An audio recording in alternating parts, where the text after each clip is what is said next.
बिस्मिल्लाहिर्रहमानिर्रहीम अस्सलाम वालेकुम। देखिए जी, मैं बर्गर बन की रेसिपी लेकर आई हूँ।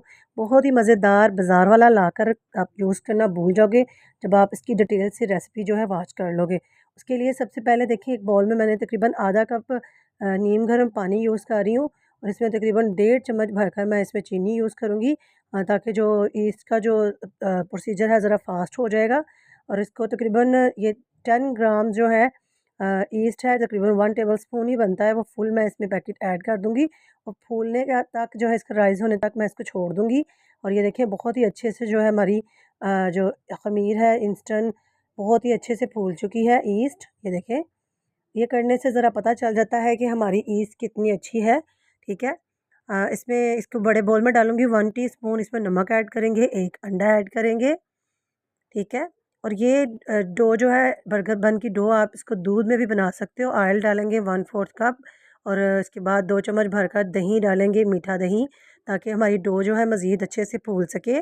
अच्छे से इसको फेंट लेंगे अंडा मिक्स होने तक। इसमें तकरीबन 700 ग्राम जो है मैं इसमें मैदा यूज़ कर रही हूँ। ठीक है। अच्छे से इसको छान कर हमने यूज़ करना है। और ये देखिए, बहुत ही सॉफ्ट सी अच्छी सी डो हमने जो है गूँध के बिल्कुल आटे की तरह हमने गूँध लेनी है और रेडी कर लेनी है। ये देखिए, मैं आपको चेक करवाती हूँ। इसको मैंने इकट्ठा कर लिया था, अच्छे से इसको हमने गूँध लेना है। और ये देखिए, थोड़ा-सा ऑयल लगाएँगे ऊपर और नीचे और इसको तकरीबन 1 से 1.5 घंटे में ये अच्छे से राइज़ हो जाएगी। तब तक हम इसको कवर कर कर शेल्फ पे छोड़ देंगे, किचन काउंटर पे या किसी भी गर्म जगह पे आप इसको छोड़ दें, ताकि ये अच्छे से फूल सके। ये देखिए, माशाल्लाह बहुत ही अच्छे से ये फूल चुकी है, एकदम फ़ोम की तरह। ये देखिए, इसको इसकी एयर जो है इसके अंदर से निकाल लेंगे। इसको इसको 2 से 3 दफ़ा हमने गूँध लेना है और इसके छोटे-छोटे से नॉर्मल साइज़ के हमने बोल रेडी कर लेने हैं। मैं आपको चेक करवाती हूँ।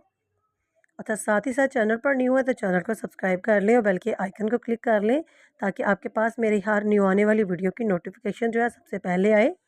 और इसकी बहुत ही अच्छी बात तो ये है कि मैं आपको इसको कढ़ाई में बनाना बता रही हूँ। ठीक है। इसके लिए ना तो आपको अवन की ज़रूरत है, आप कढ़ाई में भी बहुत अच्छे से इसको बेक कर सकते हो। एक प्लेट लेंगे कोई सी भी, या आप पिज़्ज़ा प्लेट ले लें, या कोई सी भी, अगर आपके घर किसी पतीली वगैरह की प्लेट है, उसको ग्रीस करेंगे और बोल बनाकर उसके अंदर रख लेंगे और इसको कवर कर देंगे जब तक कि ये मज़ीद थोड़ी सी राइज़ नहीं हो जाती। ये देखिए, बोल थोड़े से साइज़ में फूल चुके हैं।